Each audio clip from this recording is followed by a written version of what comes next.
Hi, old Sneelock here again. Had an interesting day.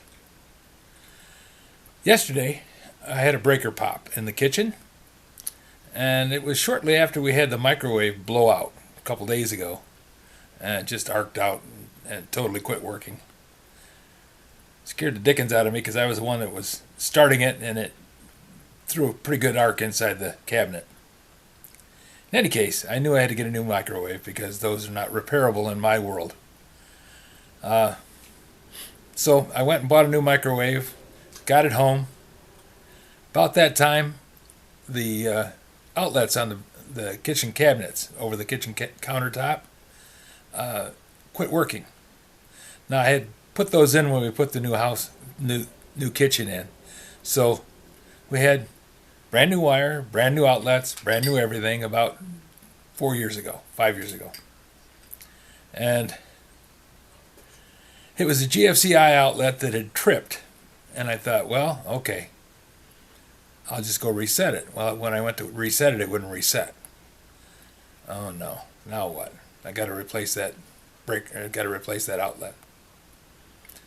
So I went to Menards yesterday and got a new outlet to replace the old one, and I installed it. And I spent all day yesterday trying to figure out why the thing wouldn't work, wouldn't go. I went downstairs and I flipped the breaker off and I checked and there was no power. And then I flipped the breaker on and I checked and there was still no power. I thought, what in the world is going on here? So I kept going through the thing and going through the thing, going through the thing. Finally, about 9 o'clock last night, after 5 hours of fiddling with the thing and reading on it and studying it on the internet and trying to figure out what the heck's going on, I just said, okay, fine, I'm done. I'm going to stop now. I'm going to make mistakes because I'm tired and I'm frustrated. And the best thing to do is just turn around and walk away. So that's what I did. Well, this morning I got up, talked it over with Lydia. We went back and forth with a bunch of different ideas. She had some good ones. We kind of ran down whether anything was possible and kept checking things. And I thought, well, you know what I got to do? I got to go back to basics. I just got to go through the whole circuit, start at the power panel, and work my way out. So I went downstairs, and the breaker that I'd been turning on and off, I had marked counter. And I even printed out a label and put on it. So I looked at the breaker and turned it off, and I opened up the panel and took the cover off and looked at the breaker again. There wasn't any wire on it. Nope, no wire at all. Uh-oh. Now this is starting to get spooky. So I went and traced the wire back from the outlet through the ceiling, well, through the rafters of the basement, floor joists, and traced it back to the power panel, traced it down, and found out that it was going to a arc fault breaker. Now, I'm the only electrician that works on the house. Yep, just me. So if somebody made a mistake in the wiring, it was me. It wasn't a mistake. I put in a GFCI outlet in that circuit so that we would be protected in case something happened, you know. Well, after the flood in the basement and the near fire and all the other things, I decided I was going to put an arc fault breaker on that circuit. So I had, and forgotten completely about it. I traced it down, found that breaker, and that breaker was tripped. Yeah, that's why I didn't have power to the breaker, or to the outlet. Funny thing about GFCI outlets, unless they're wired right and they have power, they won't reset. So when the circuit stopped, when we had no power in that circuit, and I went over and I pressed the reset on it, all I did was trip that GFCI outlet, and it wouldn't reset because it didn't have power.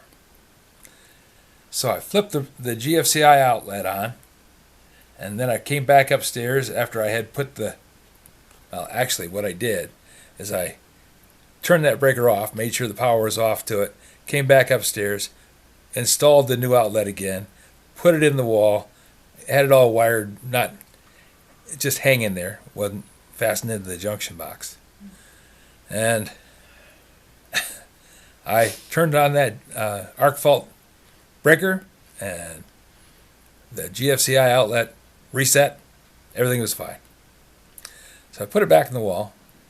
Easier said than done. A lot of wires, big outlets, little box.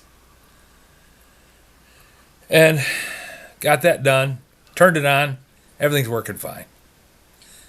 So I fixed myself to the point where it didn't work. Standard operating procedure, right? You try and make something better to the point where it no longer functions as it originally did back when it was just a stick and a flag. So, word to the wise.